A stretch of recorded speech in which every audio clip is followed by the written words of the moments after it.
Angela, the Behavior and Training Manager at the Humane Society of Utah, and today I just wanted to talk about things we can do with our dogs while we're all spending so much time at home. And today's topic is positive reinforcement training. So when I talk about positive reinforcement, that just means that I'm going to provide something that my dog likes when she does something that I like. And in this case, I'm going to be using treats. Food is really motivating to most animals. So the things that we want to have are some things handy that your dog does like. So you can have a treat pouch like I have. Some old fanny packs work really well for this if you don't have a dedicated treat pouch. You can also have a dish. So if you have something next to you, you can have a dish with treats set out so that you can easily access them. And then the next thing that we want to have is a way to let our dogs know to communicate the moment that they do something that we like. So the way we can do this is, one, you can use a clicker. So I use a clicker with my dog, and all it is something that makes a distinct sound, so it makes a click, and I'm gonna click exactly when my dog does something I like. If you don't have a clicker, you can also use a word. So choose something like good, something short, and that's going to sound similar every time that you say it.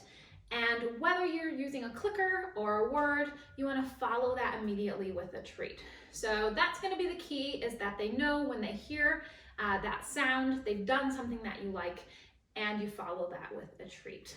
This is a really good chance to start that practice with things your dog already knows, and we'll talk in a later video about teaching some new things. But I found staying at home that this is a good time to start working on those things that we haven't worked on in a while. So Delilah's going to help us demonstrate here on how that works, and I'm actually just going to use my verbal marker instead of the clicker today. So I'm going to ask her to know something she knows how to do. So her touch cue, she touches her nose to my hand, and I'm going to say good right when she does it. Follow that with a treat. Delilah, touch, good. And she gets a treat. Chin, good. And she gets a treat. So when she does the behavior that I like, I'm going to say that marker, good, and I follow it with a treat. Touch, good. Spin, good. So it's as simple as that, making sure that you mark exactly when your dog does something that you want them to do, and you're going to follow that with a treat. Don't hesitate either to have treats handy to mark those behaviors that you do like. So you'll notice I did treat her for being on the mat.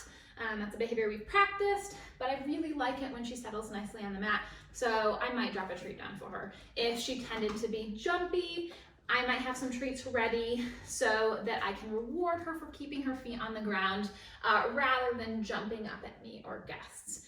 So really, with positive reinforcement, what we're talking about is providing something good when our dogs do something that we like, and the more that we do that, the more we're going to see those behaviors. All right, everybody stay safe, and we will talk about in our next video how to teach a really fun trick, really fun for the family to get involved, and a really fun way to bond with your animals.